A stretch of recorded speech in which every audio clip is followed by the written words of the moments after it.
Hey, what's up everybody? How you all doing? Welcome to Pods. I am Hassan.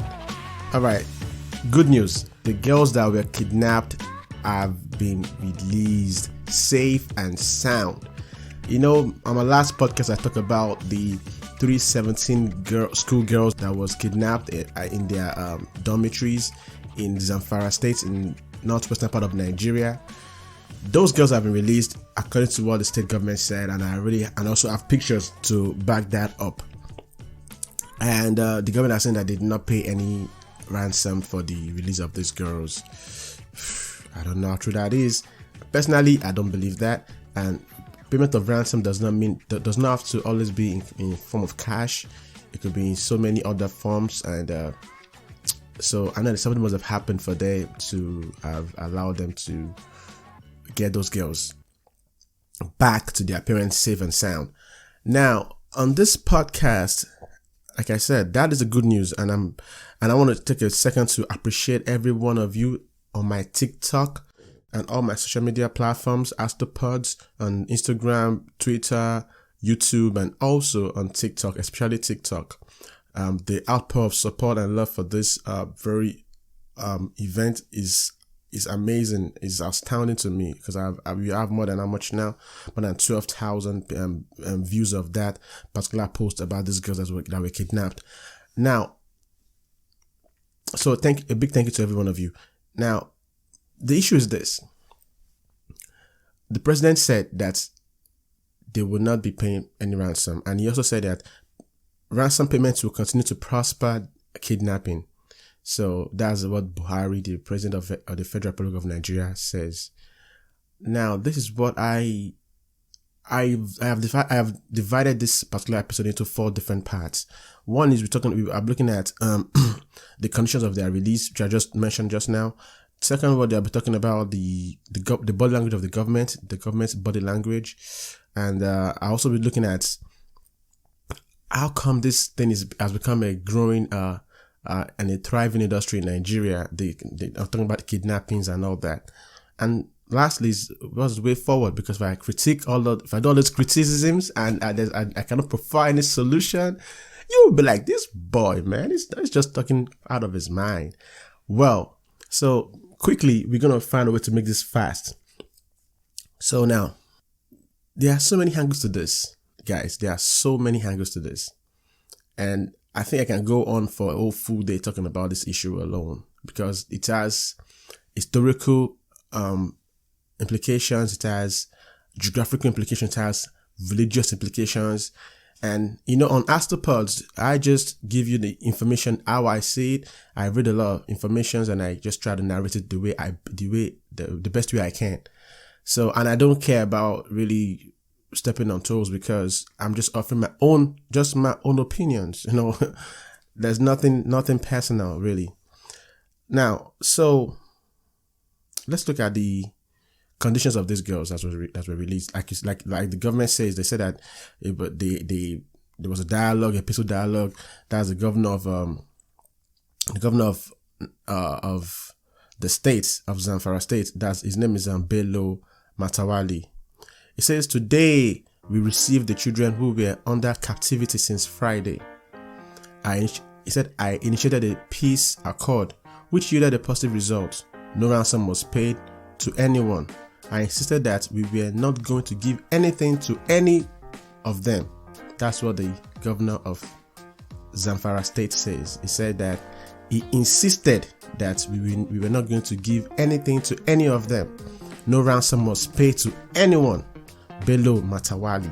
Now, all the time when things like this happen, they say that there was no ransom paid. But later, as days becomes weeks and weeks becomes months, we now start getting some information. Maybe some X amount of millions of dollars was paid. But they have always said that they did not pay any amount. So it's like, so who's lying?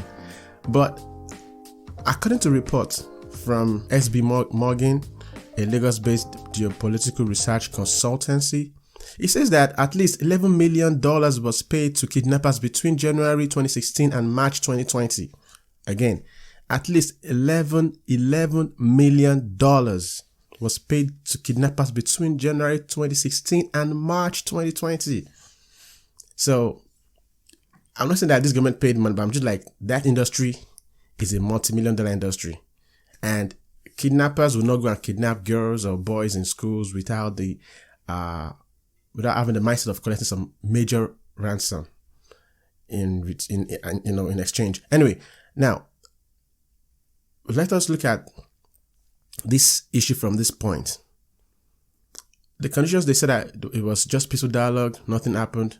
I can tell you from my experience based on what has been going on in Nigeria for the past couple of days or months, can I believe that at least once in every 3 weeks there has been a school sort of abductions in Nigeria since last year, once in 3 weeks. So there is now a concerted effort into kidnapping and making sure that the schools where our words are being taught, the ways for tomorrow, has become a very fertile hunting ground for these kidnappers to kidnap and do whatever with our school kids, school girls and boys. And that's a major problem. And they do this for the sole purpose of making money. That's it. And it's not just Boko Haram that's doing it. There are so many armed bandits, but I call all of them terrorists because they are terrorizing these people. Do you know for a fact that the experience that these young boys and girls has had for the days that they were abducted will linger with them for the rest of their life? It's going to be in their head for the rest of their life. It's traumatic. And that's what I think the government should really, really look at it from that angle, that you don't want these boys, these leaders of tomorrow, to be having this kind of traumatic experience with armed bandits. It's just not right. It's not good at all for their mental well-being. So the conditions that happened, we're going to know in the near future. But I'm telling you that I don't believe that nothing happened. And talking about the numbers of people that was kidnapped, the government of Zamfara says that it was 279 girls that was kidnapped, not 317 as was previously reported. And they said the reason being that most of the girls, when they invaded their school, their dormitories, that a lot of them ran into the forest. They escaped into the forest. So that's why they reported 317 initially, but it was actually 279 that was actually kidnapped. Okay, that's on that point right there. But do I believe that that's the truth, the entire truth? Maybe, maybe not. We shall see. But even at that, even 279, 280 is still a lot of people that was kidnapped still. And their ages ranges between 11 and 17. Young, beautiful African Nigerian women of the world. So it's just so shocking that we have been through these things. I know there was a schoolboys arrest, kidnapped that happened late last year. There were about 300 of them were kidnapped in their school dormitories, in their school hostels. Now, so we're gonna go into the next point that I'm talking about, the body language of the government, because I don't want to dwell too much on this one. Again, I'm happy that they are released, and that's a really sign of encouragement. We're gonna go into the body language of the government, but before I do that, I will talk about the traumatic experience that this thing will have on these kids forever. What about their parents? Because we talk about the kids, but we don't. We seem to forget that they have parents. That people used to say that you rather have your child die than have your child misplaced or missing. It's a very traumatic experience for the parents. And if you know that this thing is happening in the schools where they're supposed to learn, if your learning place is not a safe place for you, do you think that parents will be poised to put their kids through school? Hence the meaning of Boko Haram. Do you see? Can you connect the dots? I told you the last time that Boko Haram is basically saying that Western education is a sin. Western education is forbidden. Western education is a taboo. They are saying no to civilization. They're saying no to literacy.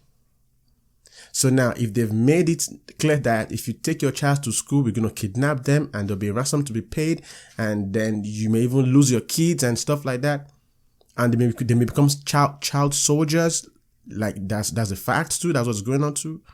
They are already recruiting these little boys to be child soldiers. We're talking about some real problems, man. Some real problems. And I'm scared for the future of the nation. Already we have more than 13 million kids out of school. Already.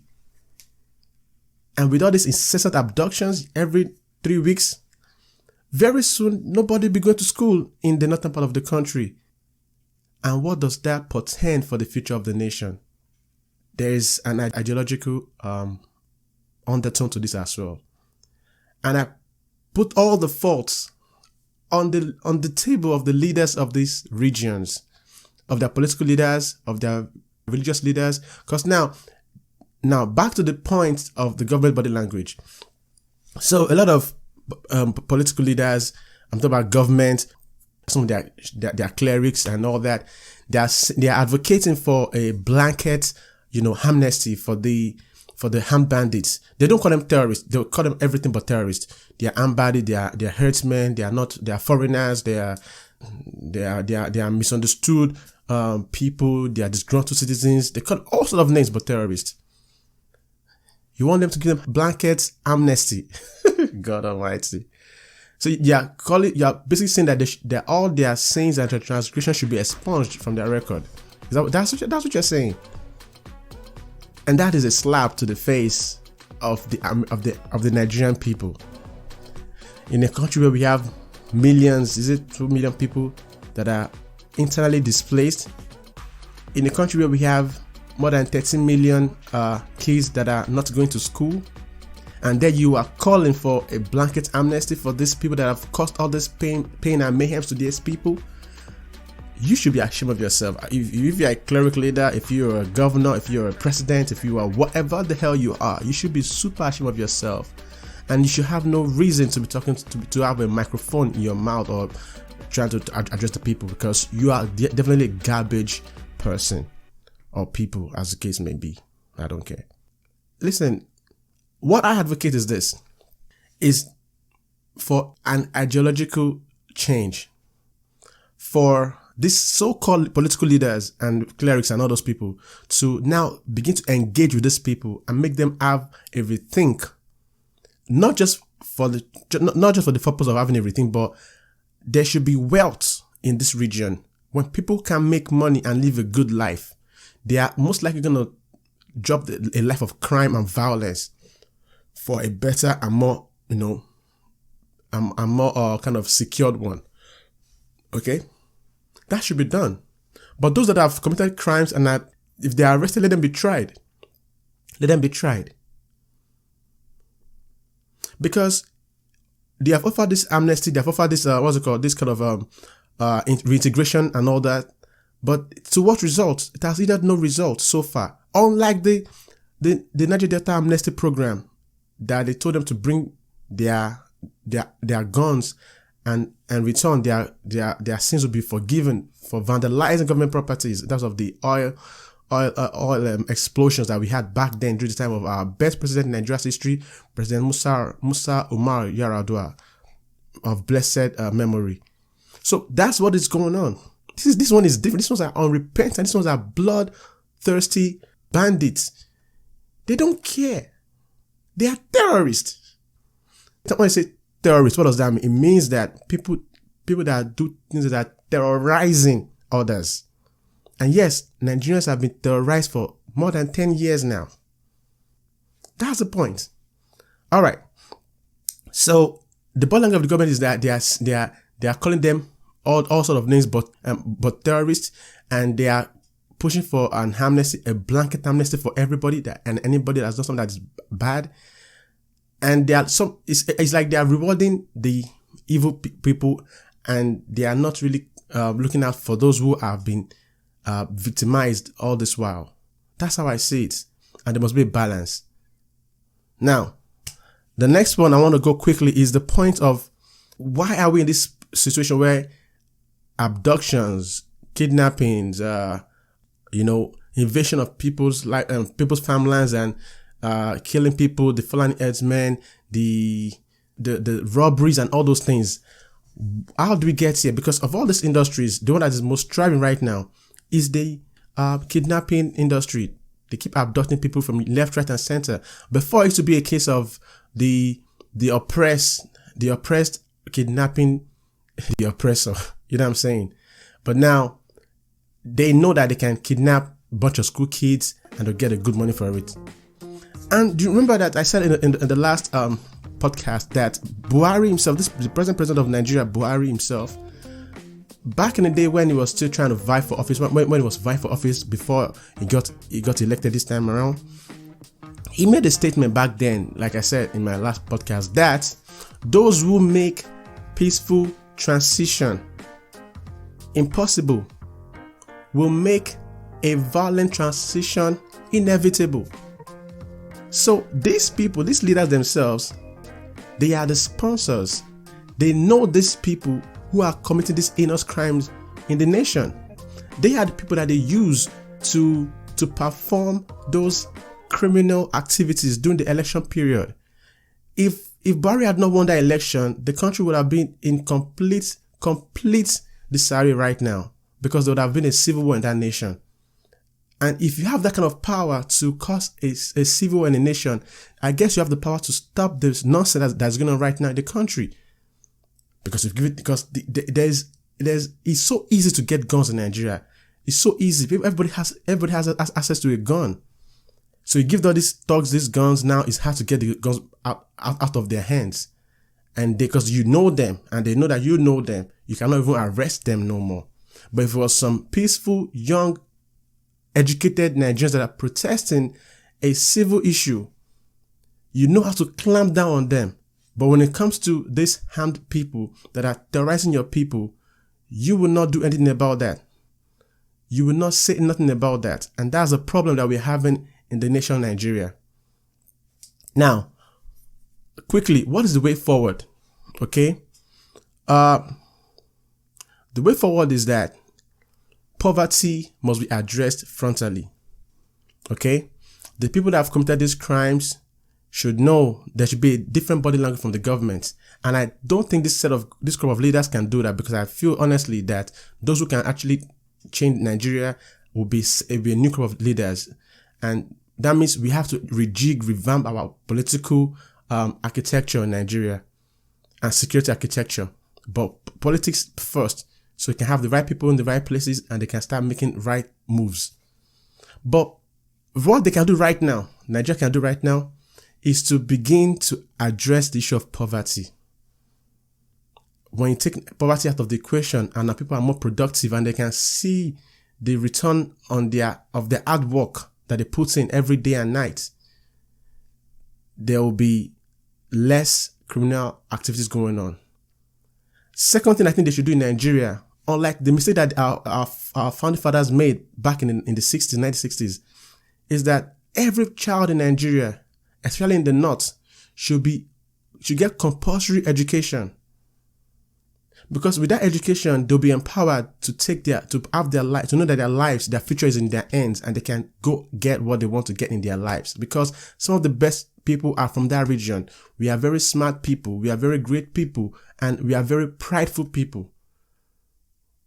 We need our people to be educated, because that would get the shackles off their hands and their feet, and of course their brain as well.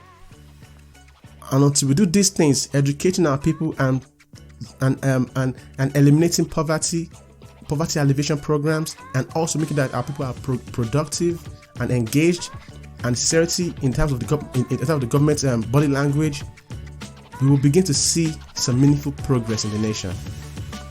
And that's my podcast, ladies and gentlemen. I hope you guys have had enough. You've had a good time listening to me for this couple of minutes.